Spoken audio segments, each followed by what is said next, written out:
Good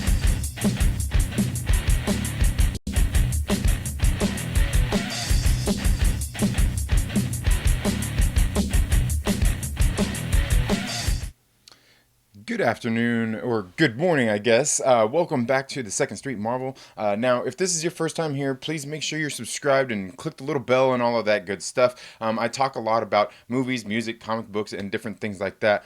So, in case, like I said, in case you haven't been here before, please, like I said, do all of that, do all that good stuff. Go check out some of my videos and leave some feedback in them. And I do the occasional giveaway, all kinds of different stuff, for you all folks. Now, in case you don't know, I started this new live stream going live every single morning. I'm trying to see if I can fit this into my schedule. Go for about an hour to talk to you all about movies, comic books, and just different things like that. I try to keep it more on films right now here on this live stream because I think it's something that I just like talking about. I love movies and just so many different things about movies.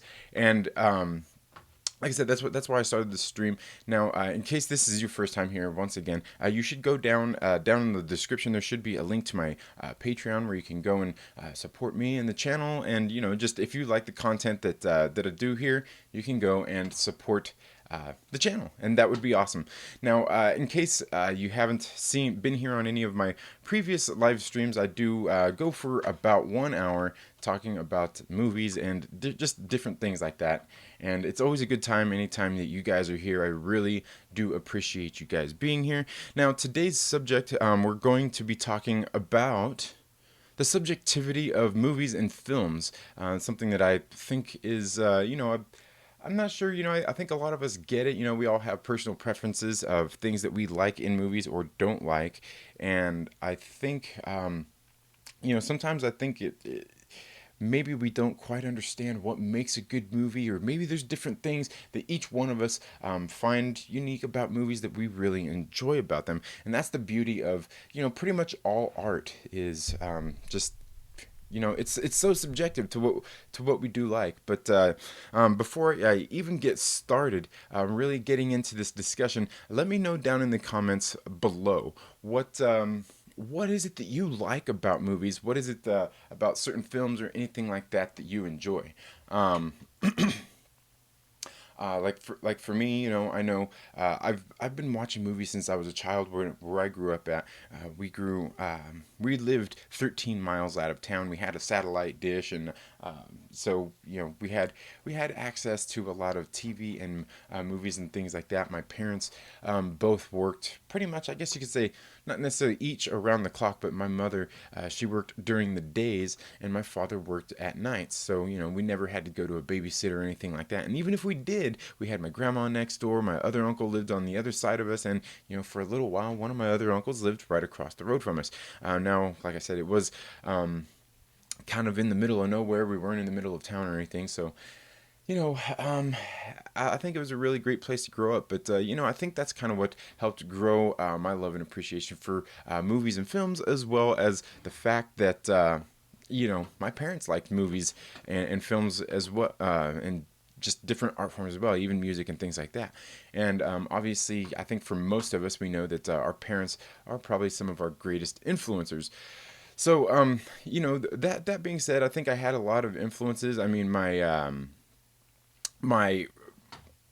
my grandma, she liked she always had a big collection of movies for us to watch. She even had things, just music as well, but she had a pretty big catalog of like Disney movies and just different videos and things like that. When we'd go to her house, we'd be entertained. I remember watching all those classic Disney movies like Pete's Dragon. Um, God, what was it like the Huckleberry? What was it? Huckleberry. No, the Apple Dumpling Gang. That's what I'm thinking about. I mean, obviously there was Huckleberry Finn and all and all those kinds of things as well. But just that, just different films, just growing up, and I think that's something that helped grow my appreciation for TV, films, and things like that. Obviously we are inspired or influenced by those closest to us that we love and things like that, and just kind of how how they affected our lives growing up. And you know, I myself like like a huge and wide variety of different like movies and things like that, all for different reasons. But like I said, let me know down in the comments below, what is it about movies or films that you like most? What is it that draws you in? Is it a director? Is it producers on the films? Or is it the actors? You know, I mean, I think for a lot of us, it's all it's always something different. We all have something different that we like about that we like about movies and films. So, oh man, let me see here. Do I have but sorry about this, folks. I'm gonna check and see, make sure that okay, yeah, we're good to go. All right. So, yeah, what is it that you like about movies and films? Like I said, for me, I know when I was growing up, it always, you know, I was just kind of entertained. I wanted something that entertained me as a kid, you know, and I think that's really all most of us want when we're a child and we're that age, is just something that's kind of interesting, you know, that kind of gets us into movies, films, whether it's entertaining, whether it's funny, or anything like that. And you know, for me, I grew up, like I said, watching a wide variety of films, and you know, for the most part, I always, you know, recognized, you know, certain actors and things like that. And as I grew up, you know, going through life, I started to recognize certain, not only just the actors, but then certain directors, certain like studios, film studios, obviously, and then even producers and things like that. And I think as we kind of grow our love for films and movies, and even just music and things like that, it's something that starts to stand out more. I mean, you can even see it in music, you know, whether it's not even just one of your favorite musical artists, but maybe sometimes they work with a particular producer that helps bring extra out of them, or just knows, I don't know, just has a different method for what they bring to the screen, or even in your music. So I think it's something that a lot of people seem to overlook, and maybe a lot of people don't completely understand it. And you know, sometimes, you know, I think the same thing to myself, and I'm sure we've all seen movies from some of our favorite directors or even actors, and we're sitting there going like, oh, what happened here? You know, and of course we can't always hit home runs. You know, sometimes we can't even always hit. We're not always even getting base hits. Sometimes we get a, you know, you get a foul ball, and you know, that's just how it goes. You take a swing and a miss. Sometimes you swing and miss as well. So you know, and that's the beauty of movies, is the subjectivity of them. Is there's no, you know, I don't know that there's a whole lot of people that when they see a certain film, that anybody feels the same way about it. You know, we all have our different outlooks and things like that of how we feel about these movies and films. And I know for me, like I said, for one, when I was young, it started to be entertaining. I wanted, you know, I was little, I wanted to see stuff that was funny. And then obviously, as I grew up, I got kind of exposed to more. Now I got lucky and grew up in a time, you know, I was born in the late 70s. So I was born at a time where, you know, I got to grow up through the 80s and see just a wide variety of movies that were going on back in the back in the 80s. And you know, like, it seemed like back then people like to talk about the rating system was different and things like that, but I'm not sure that it necessarily was. I think now, you know, it almost seems like now they're almost a little more lenient. I don't know. Maybe it's just me, because it seems like a PG-13 back in the 80s, you can get away with a little bit more these days. I mean, I could be wrong here. I mean, I know I went and seen Avengers Endgame. If you guys haven't seen it yet, it is now out on digital. But you know, there's some things that go on in that movie that to me really pushed the envelope. Um, and you know, just aside from some of the cursing that they do in there, I mean, hell, you even see Tony Stark cursing at his daughter in this movie, and not at her. You know, he's not yelling at her or anything, but you know, we see he's sitting there cussing around his daughter in the movie. There's plenty of other things in the movie as well that. Simulated violence and things like that. You know, I mean, if you've seen the movie, you've seen Hawkeye. You know, Clint Barton, he was took on the, you know, just the persona of Ronin, and he was going out and seeking justice on some very bad people. And there's some scenes in there that you don't actually really see anything, but they're it's pretty, it's very well simulated violence, because you don't actually see some of the stuff, but it doesn't really leave much to the imagination. And you know, we can see other filmmakers, like I was even talking about like yesterday with Quentin Tarantino. and it might have been the day before, with some of the things that he does in his films. He's known for having these violent films and things like that. And there's, a lot of the times where he's not necessarily showing you the violence on screen, like it happens off of screen. And, there are sounds, there are just things, camera movements and stuff really, that help really bring that violence level up, if you will. So, I mean, like I said, it's something different for everybody, but I think, obviously the one thing that seems to make a great film more than anything is a great story. And, we see a lot of films out there that are really great and really story driven, probably don't have big budgets and things like that. You see a lot of this stuff in indie films, and a little bit less in bigger budget films. Now, that's not to say that big budget films don't have great stories or anything like that. That's absolutely not true. But when you get a good movie that has a good story, it's something that just kind of sucks you in and captivates you. Like, I'm not sure. I think one of the best examples I can think of for maybe something like that is the movie Friday.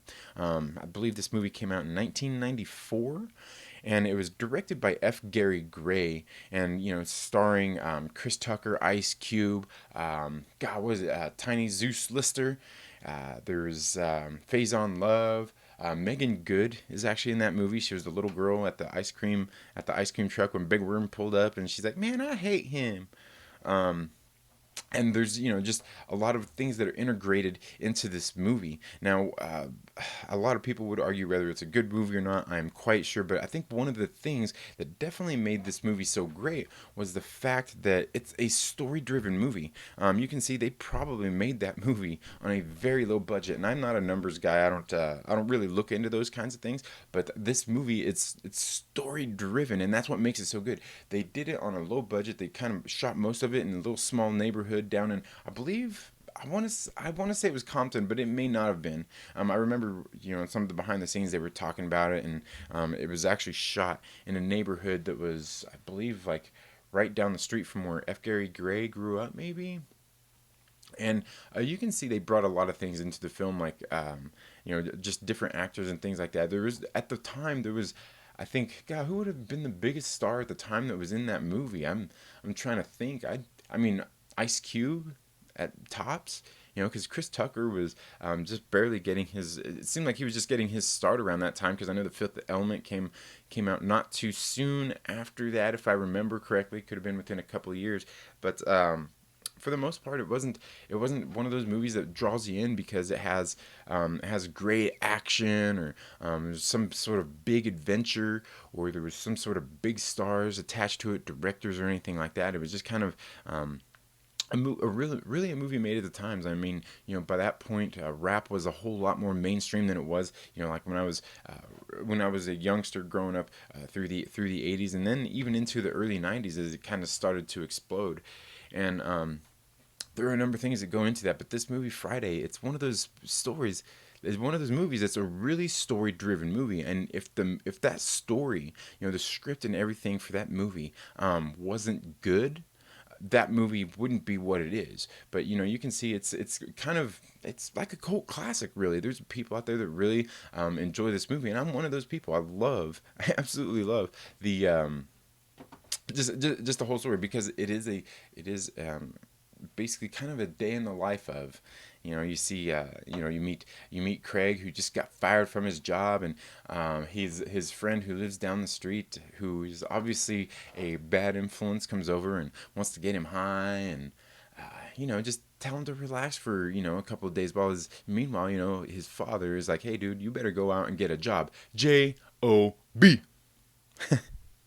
And that was just something that was so great about that movie. And there's a lot of movies out there that are like that. Like I said, a lot of independent films these days are what are a little more like that, where you're getting these great stories that take place in maybe a small little area, or just it's they're just not big blockbusters. And there's nothing wrong with that. No movies have to be blockbusters. And as a matter of fact, and same thing that I see a lot in comic books, is the fact that somebody who's doing something on their own, a more independent story, is, there's not somebody breathing down their neck saying, "Hey, you have to hurry and get this done. This is what it has to do. This is what this has to mean." And I think that's why a lot of filmmakers, actors, writers, artists, and things like that look to do their own projects in the indie film or comic book industry and things like that.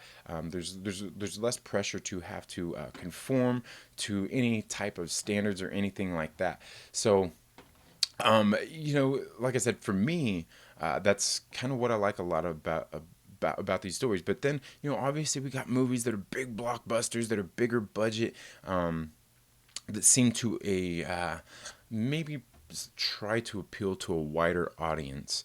And and there's nothing wrong with that neither. They get bigger budgets. Hopefully they can get bigger stars into it, get some better equipment when they're going to shoot these films and different things like that. So that's it's something I definitely like about the movies and comic books when it comes to smaller stuff. Like me myself, when I was growing up, like I said, I watched a lot of those small scale. Like at the time, I don't know, they might have been blockbusters. Like some of the old Disney movies, Pete's Dragon and things like that. But a great movie really stands out in our minds. I remember growing up.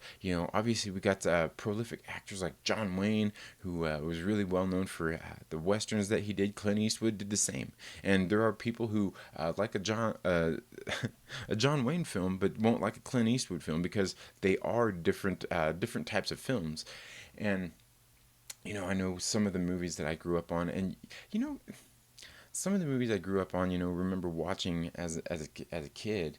Um, was I'm not sure if you guys know the actor Mickey Rooney. He used to do the series called Andy Hardy, and it was just like a young. It was basically about a young kid growing up in the world and just kind of coming to terms with going from being a boy basically to manhood. And you could see him as he navigated the world, and they would put him in just different situations that he wasn't used to, and you could kind of see his reaction and to them and how he reacted, and then how everybody else reacted around him, and there was corrective behavior and things like that, and I'm just the way it was all done, and it wasn't one of those things that when a good movie, when you've got a good script and stuff like that, you don't have to shove the subject matter down somebody's throat. You just let the story tell the narrative that you're trying to tell. And I think that's one thing that any good writer is good at. It doesn't matter what the subject matter is.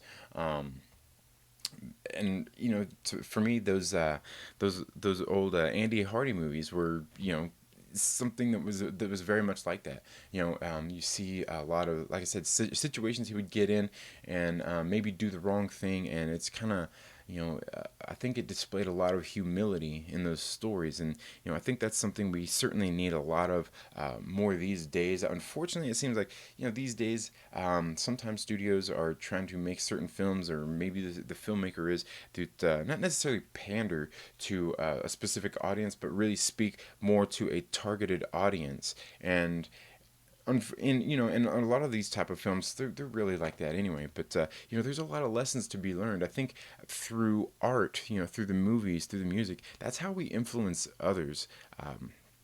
Like I said, a good writer can write certain things into a story, and it brings the viewer into the world that they're watching, and it makes them look and reflect on their own life and realize how they're maybe affecting others, or not affecting others, or maybe some things they could do to change. And that's what a great storyteller could do within the confines of a movie without having to shove it down your throat. Because I think we've all seen movies where there's uh, the stories going on, and there just seems to be a forced overall narrative that is just kind of, it's got to be in your face and let you know how it's just basically what's going on. I know, God, what was that movie? And it's been a while since I've seen that movie, Crash. I think that was a big one back in the day where Sandra Bullock was in it, and for like once we finally see her be like just like a complete, just like terrible person, and and I'm not sure that there's really a whole lot else. Just to extract from that movie. You just see a bunch of people in different situations. Some people who are being just terrible people, some people who are good people, and just through the course of it all, you see that there are people out there who are jerks that we may not agree with, and that, a lot of times, hopefully at some point they come to some sort of realization of humility and realizing that we are all human, we all make mistakes and things like that, and to me that was it was a good movie in that sense, because it sort of showed just kind of everybody's life and how it all kind of intersected. And we see this in a lot of movies. And then of course, obviously we see other films out there where there are people who are being jerks and actually have no repercussions. And and that's just how it is, because that's the world we live in. These movies and films, I mean, they should somewhat reflect our reality. If it's a story like that where it's meant to give that kind of a narrative where you're trying to get a certain point across to some people. And then there's movies out there too that are just they're not even really trying to get anything across other than entertainment. I mean, look back in the days at the Cheech and Chong movies. You got a couple of dudes who are best friends, and they just happen to be stoners, and they go around pretty much smoking weed and doing just silly little things. Is it just purely entertainment? I'm not sure that there's really a whole lot to be extracted out of those movies other than just some comedy and some funny storytelling, just some funny situational type of things.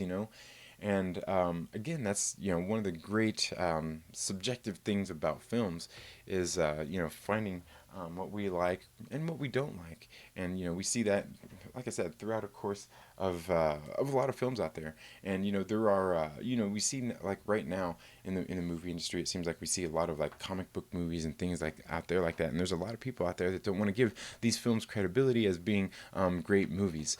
And and that's just sad, because I mean that's actually just narrowing your scope of what entertainment really is and what it's all about. And hey, that's my son right there.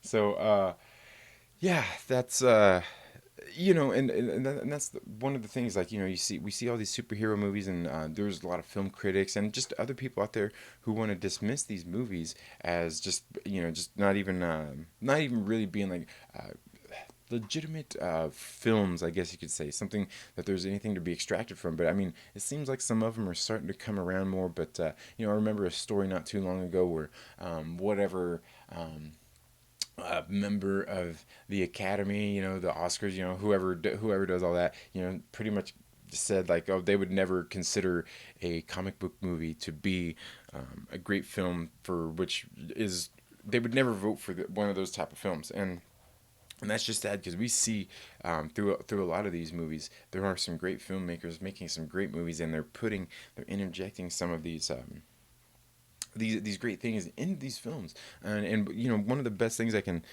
there's several out there, but you could go back and take a look at, like, Sam Raimi's Spider-Man, when he did that back in 2002. There's a lot of things to be extracted from there. Not just about from it's not just there for pure entertainment.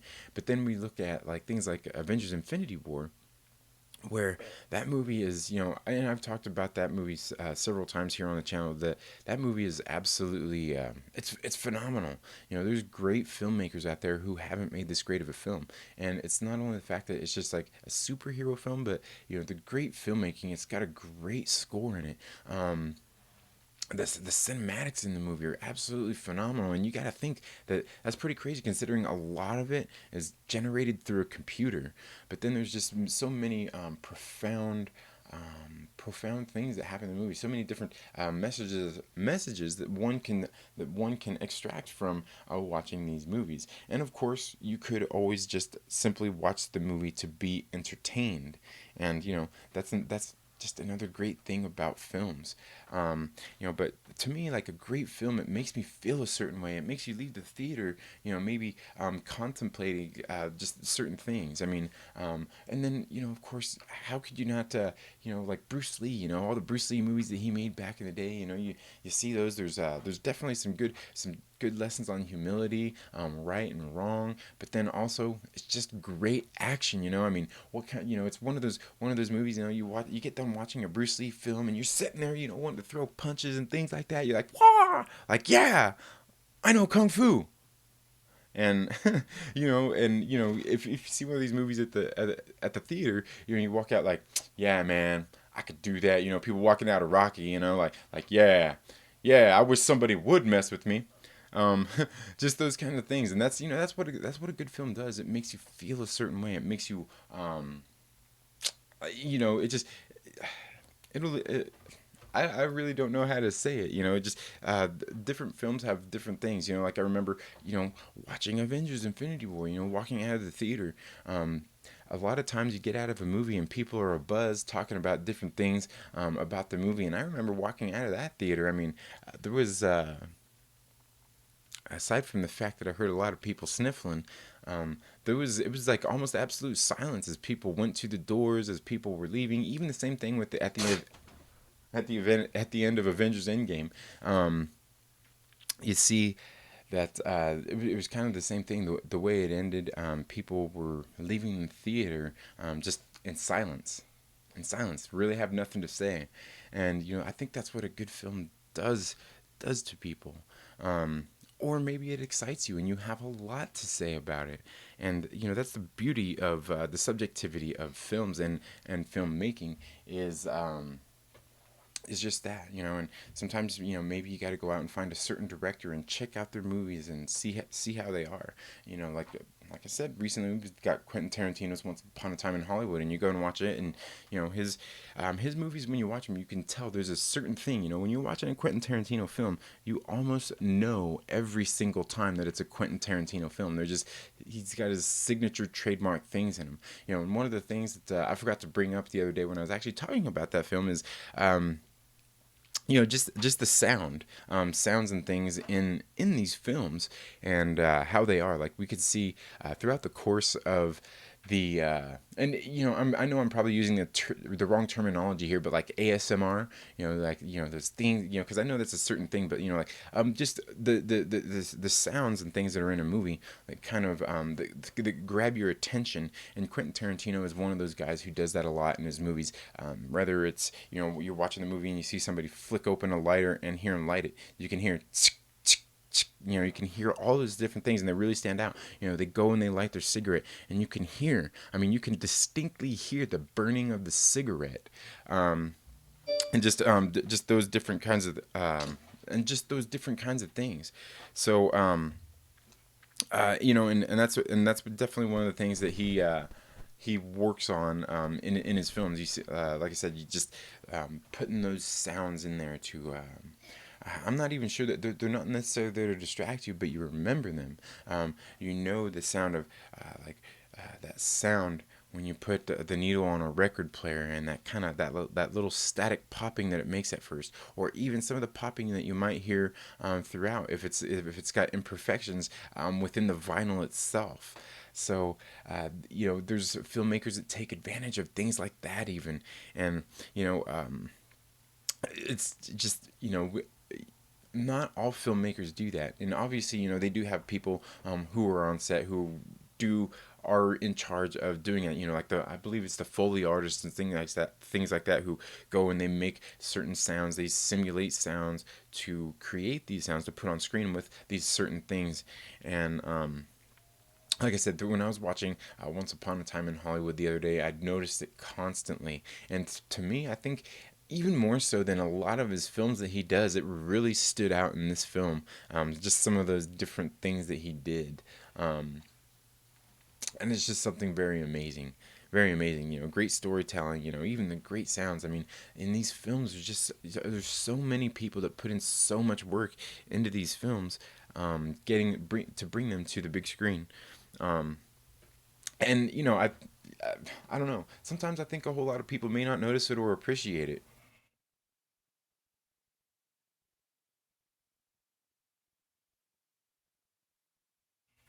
But um, yeah, and and that just comes from like I said, a lot of people don't notice those kinds of things. I know like certain like cinephiles, film fanatics, and things like that probably will notice it. And unfortunately today, it seems that at times we do still have people that obviously critics. who go out there to critique movies, who are out there to point out all the little things that's wrong with a film or that's great about a film. And sometimes you don't hear them bring things up like that, like the certain sound effects, just the certain, maybe the subtle nuances that we see from the actors and things that really kind of help make a film. Like I can tell you one of the things that kind of really irritated me, I just don't get it, was, and I say this with, how would you say, with the utmost respect for the Russo brothers, but if you go back and watch Captain America: Civil War, there's a couple of things in there that just there's like one particular thing I can think of that I didn't like, and that's the scene at the airport, as Steve Rogers and Bucky Barnes are taking off in the Quinjet to go to Siberia, to meet Zemo. Was You could see T'Challa, the Black Panther. He hops over, and he's trying to get on. He's trying to get onto the Quinjet and things like that. And Black Widow stops him, and she goes, I don't know. It just really bugs me. She goes, she's standing there. And she goes, I told you. I told you I'd help you find them, not catch them. And then she just gives this little smirk, like, out the side of her, the side, just kind of, just at the side of her face, just a little micro expression. And in some instances, and she's done that. It's something that she's done in several of the films, at certain points. For me, it was something that really bugged me watching that film, because you not. Like, it didn't play well in that particular scene. There was no need for her to have to be like that. All she had to do was say it. And to me, that little smirk, that little micro expression that she did after she said that line, it kind of ruined it. It kind of ruined that whole scene for me. And like I say that with the utmost respect to the Russo brothers, because for me, one thing, I'm not sure if anybody else has really noticed this in the movies, that the Russo brothers, I like the way they utilize the Black Widow character as opposed to Joss Whedon in the Avengers movies that he did. And the reason why is, to me, it seems like Black Widow, Scarlett Johansson's character, Natasha Romanoff, was used in the Joss Whedon films as more of, like, not necessarily a like a sexual object, or just things like that, but it seems like she was more of like a love interest, or flirting with Steve Rogers or Bruce Banner and things like that. It seemed like she was a little more she was more used as that, for sexual tension reasons, as opposed to, she's a hero, she's in the battle to help them fight. And I think that's one of the big things that I noticed was, it seemed like Josh Whedon used her as a little more of like a sex symbol, I guess you could say, like, and things like that. Where it seemed like the Russo brothers really took and utilized her character more, to drive the story, and she just played more of an integral role than just being, somebody who, was there. Obviously she's a beautiful young lady, but she was, more than just a pretty face on the screen. Whereas I feel like, you go watch the first Avengers movie, even Avengers: Age of Ultron, it seemed like Joss Whedon, kind of just used her a little more of that. But then you can go back and watch, I think one of the best iterations of the character, was when she was introduced back in Iron Man 2. What Jon Favreau did with that character. You can see that. I mean, he towed the line of both. He brought her in.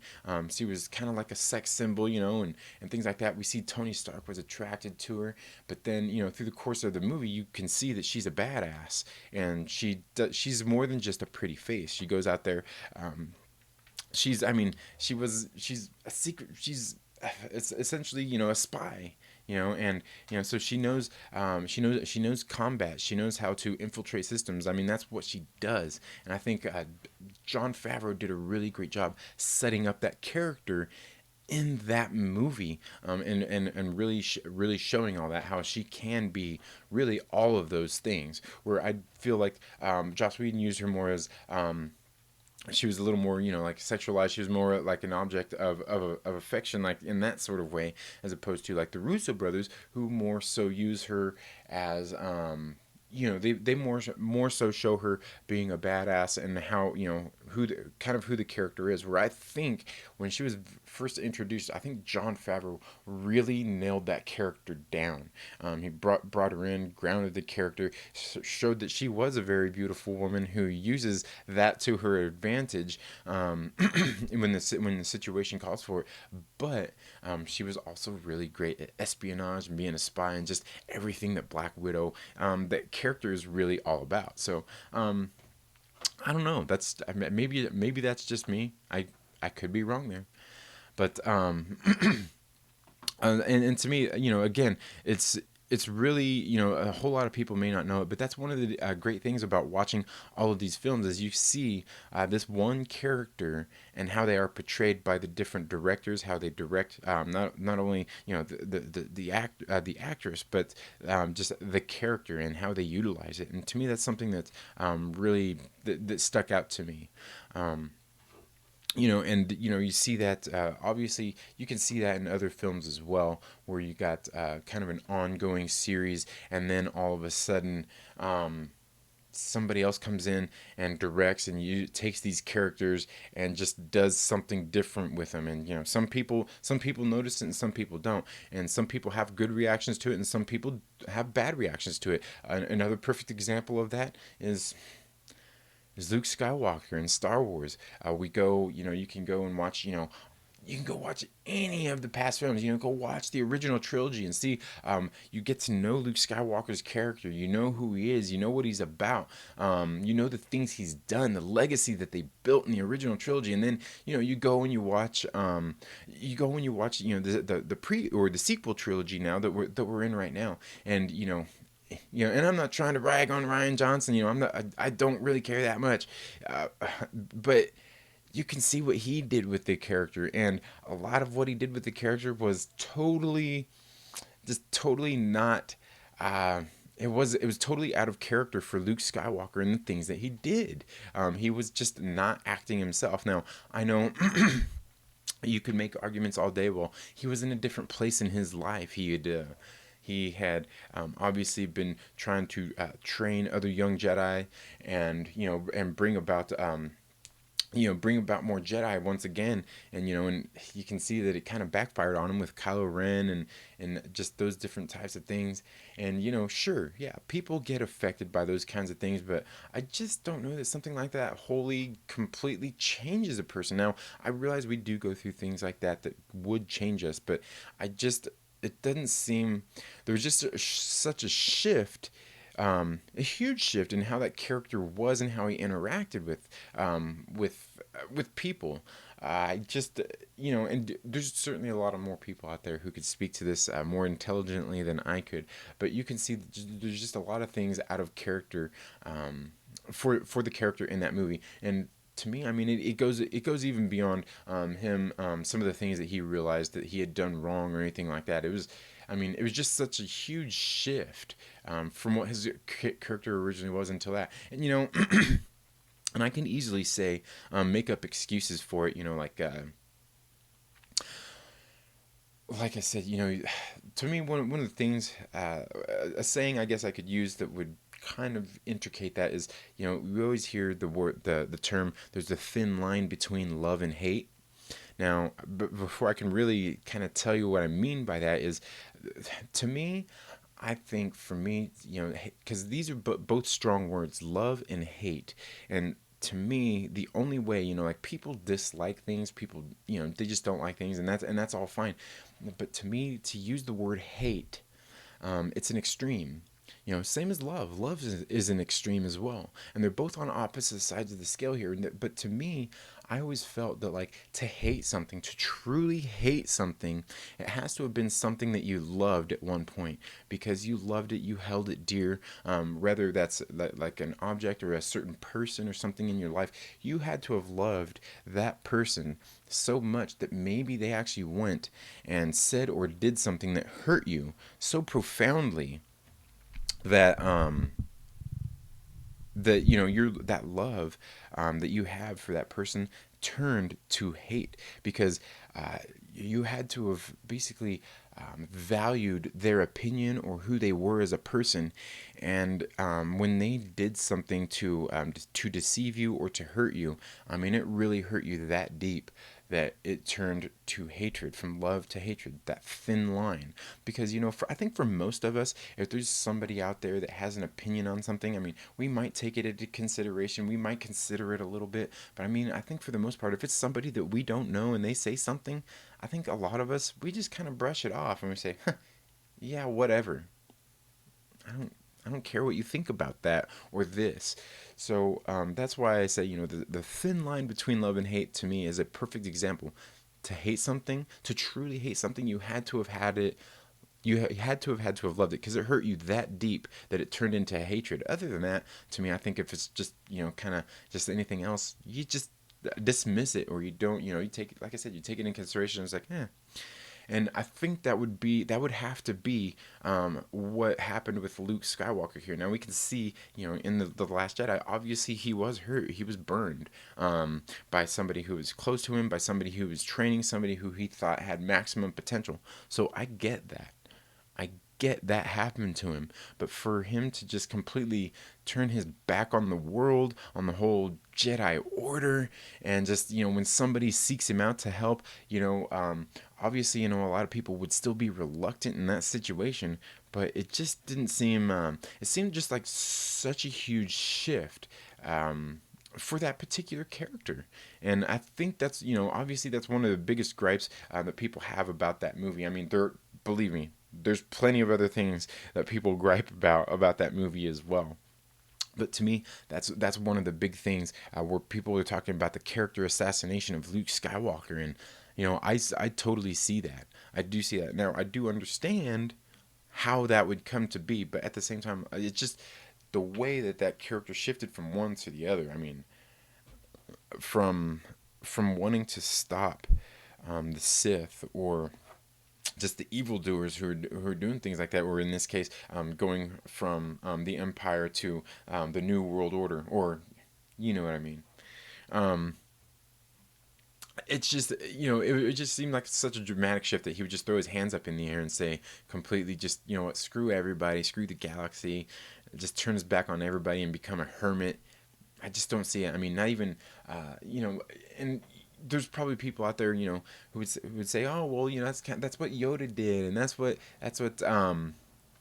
uh, see, now I'm even forgetting his name. That's what Obi-Wan Kenobi did. But you gotta think, these people were on specific missions. Basically, when all that happened, Obi-Wan was keeping an eye on Luke. Yoda was, I mean, he was out there guarding, the sanctity of the Jedi Order. He wasn't just sitting out there doing nothing. I mean, he was a hermit, but at no time was he completely reluctant to help somebody, to help them out in a situation. I mean, we've seen Luke go to him, who wanted the help, who wanted the training, and of course, he was a little reluctant at first, but he wasn't just out there dead set against helping Luke. And I think even throughout the story, we know that's kind of where was kind of Luke's journey, where he was coming into it, and he realized, the good that the Jedi Order could do and would do. And and just to see him make that dramatic shift, it was just, I mean, I know that a lot of people didn't like it. I mean, it's one of those things that actually hurt people inside, because this character is something that they care about. And so I totally get that. And the unfortunate thing is, these days, when something like this happens, obviously fans are going to react. They're going to have their certain feelings about it, and then and others aren't. Others aren't going to care as much, and that's just something we see going on right now in these films, is that people are literally at each other's throats about these kinds of things going on in the movies. And here's the thing: is like, it's okay to disagree. It's okay to disagree about these things, but can we at least keep the conversation civil? Can we at least and I was talking about this yesterday. Can we at least have an open discussion and an open dialogue about these kinds of things and be respectful of one another when it comes down to it? Because I mean, we all have our own feelings, and we all, you don't have to like somebody else's opinion, somebody else's point of view, but that doesn't mean that you can't still respect the person for having their own feelings and letting them be and have their own opinion on it. I mean, you don't have to respect them or their opinion. You just have to respect the fact that they have an opinion, And I think that's a huge thing. Is you know, I think a lot of people just don't seem to get it because they want to go at each other and get at each other's throats, start name calling and just all these different things just to try to change somebody's mind about a silly character in a movie. Okay, like movies shouldn't be causing a division between us, between anybody, whether you're really invested in the series or not. If anything, it should just create a dialogue to be had, discussions to be had. But then we can see throughout the course of it, a lot of things going on in films that it's causing a lot of civil discourse, and people are just at each other's throats about it. Like people just don't want to let others have their own opinions on these movies, and that's sad. It's really sad when you sit down and come to think about it. Now, and we're not going to change people's opinions on these things, and especially by being jerks about it. So you know, and to me, that's also the beauty of films and just art in general. Music and things like that is it's open to that subjectivity, and we all feel a different way about it. Like I can tell you, for instance, for me, when it comes to like music, I love like old school rap. Whether it's Sugar Hill Gang starting back, back in the '70s. I think that was in the '70s, going on through the '80s, and just kind of how the whole scene ended up really developing. And you get your Run DMCs, and you get like your Too Shorts, your NWAs, and things like that. And I really like a lot of those that old music. And then now, I turn and look at some of the music that we got coming out nowadays with like the mumble rap and stuff like that. And obviously there's people out there who like that, who do think that that's still an art form. But for me, I personally don't like it. I see no artistry in it. I see no creativity in it. You just got people mumble rapping. But again, I respect people's opinions if they like that. That's what you're into. I'm not going to call you stupid for having your opinion and liking that music. I mean, that's you. I mean, I can tell you there's certainly music that I listen to that people would say that is trash. Why are you listening to that? And again, that's just the subjectivity. But I don't think I've ever heard anybody come to me and say over something that I've liked and say, "You're stupid. You're just stupid," and just want to get in a fight about the fact that I like Iconopop or Charlie XCX. There's I haven't seen anybody come out at me and attack me, and I've kind of let it be known, maybe not here on my videos, but just that like with some of my friends on social media, and I left links, and they're like, "Ooh, yeah, no." And that's fine, but you know what? Not one of them has ever come up and say, "Dude, that is garbage. You're an idiot for liking this stuff." Because that's not it. Because I guess for the most part, the people that I interact with and that I know that are actually my friends, they respect that opinion, even if they don't like the music. They're just like, "That's I don't like it, and that's for you. You go right ahead," you know. And I think but that's just the people I know and hang out with. I can guarantee you there's somebody out there who will say that it's trash, it's garbage, and I'm an idiot for liking it. And hey, that's your own opinion, and you're entitled to it. That's perfectly fine. That doesn't mean I have to respect your opinion. That doesn't mean I have to appreciate it. I mean, I do appreciate hearing of people's opinions. That's the thing, is I can deal with it. I can deal with people's criticisms, with their thoughts, even if I don't agree with them. And again, that plays off into movies, music, and just all of these different art forms. So like people, even when it comes to actual like art, like paintings and things like that, people see different things when they look at it. One especially like abstract art. Somebody can look at this one piece, and they can really break it down, and maybe they can get inside the head of the artist or something like that, where somebody else will look at it and be like, that's a pretty cool looking piece, I like it. And there's probably somebody out there who's just a connoisseur of art who's sitting there going like, really, that's it? It's just nice, it's cool. What's cool about it? It's not cool. Can you not see through the brush strokes here and the use of the certain colors that it's not cool? This person was inside their own head and they were living in absolute agony, and you can just see it in every single piece of this art. Like things like that, and that just comes from things that we appreciate that other people don't. People, like I said, people certainly appreciate other little things that other people don't about these different art forms, and that's the beauty of it. And going back to movies, whether it's as a writer or a director and things like that, a good director, a good writer can get their feelings across without having to shove it down your throat. And a great writer can tell their narrative, their what they want to get across without having to shove it down your throat. And of course, there are people out there who don't. They interject it in there very upfront and very obvious. And, obviously you can tell that somebody like that, or writer or director or anything like that, is actually they're targeting in on their very specific audience. They're not trying to appeal to everybody. And, I think that's something that people need to take into consideration, maybe when they are looking at and breaking down or critiquing or criticizing these certain specific mediums. Like me, for instance, I've got a comic book review that I'm getting ready to come out and probably release it here in the next, probably tomorrow, is there's a certain writer out there, Lee Williams, who writes for Marvel Comics. I can tell, like I read, you guys seen my review of Giant Man, that was part of the War of the Realms event, where I didn't like it. It just wasn't an enjoyable book to me. But I could see through the course of her writing, like how she feels about things. She likes interjecting her thoughts and opinions on things into the pages. And it's not just that book that I read. I actually went and read another story of hers, another totally other comic book on a totally different publisher. Excuse me.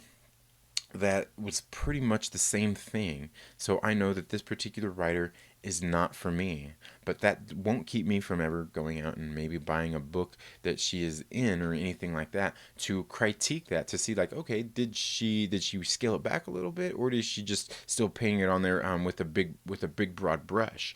And that just comes down to the same kind of thing, is critiquing, knowing like, hey, you know what?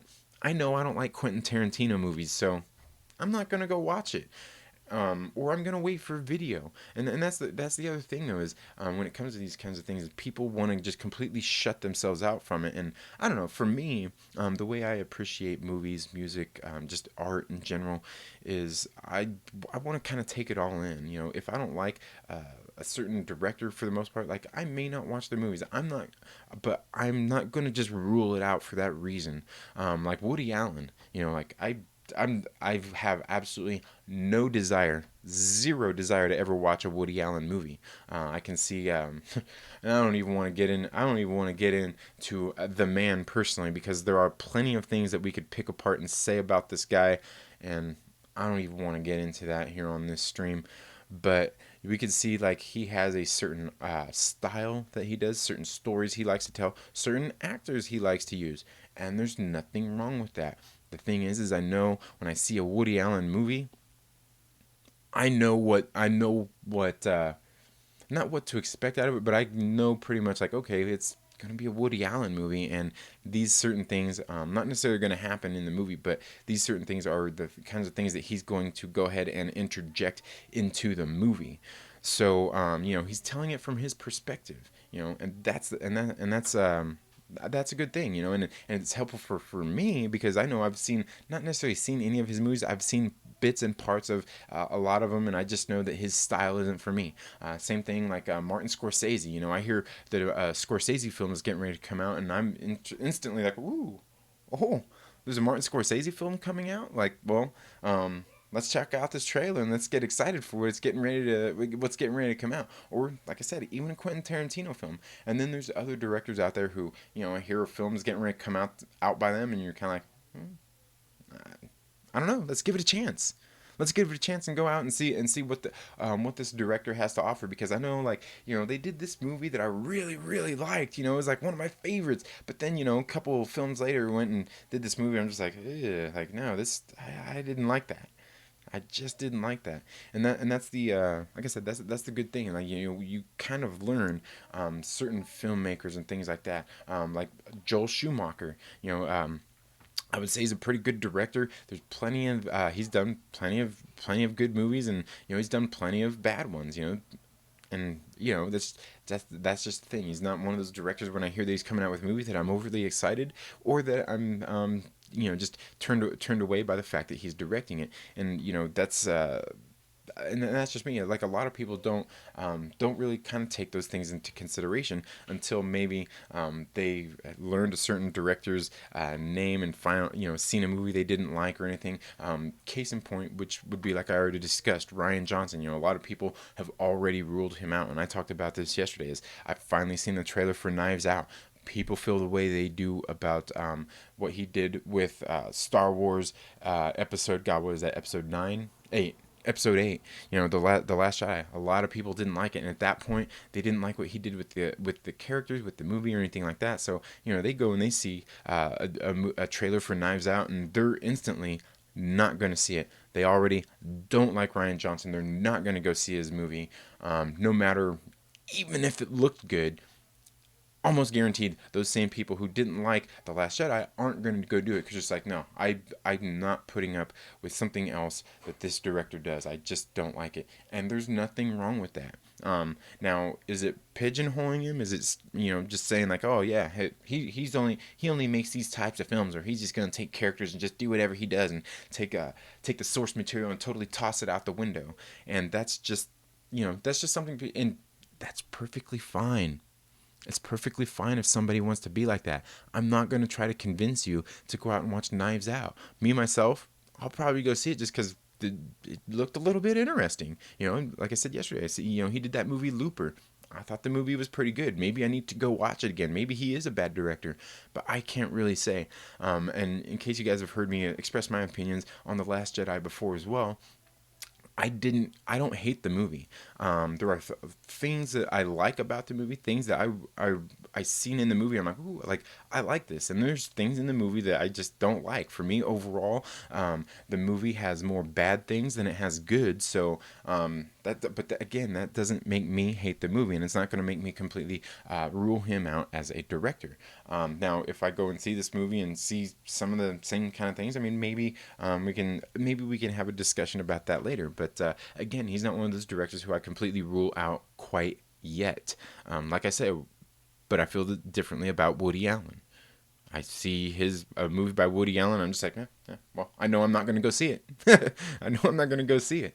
And and like I said, that's the beauty and the subjectivity of films and just art in general. I think that's all I really have for today. Again, thank you all so much for tuning into the Second Street Marvel today. Now, in case you haven't already, please make sure you're subscribed and click the little bell so you get those notifications anytime that I've uploaded new content. Later today, in case you guys don't know, it is New Comic Book Day. New comic books are released every single Wednesday at your local comic book shop. And if it's something that you're into, you should get out and check them out and support your local comic book shop.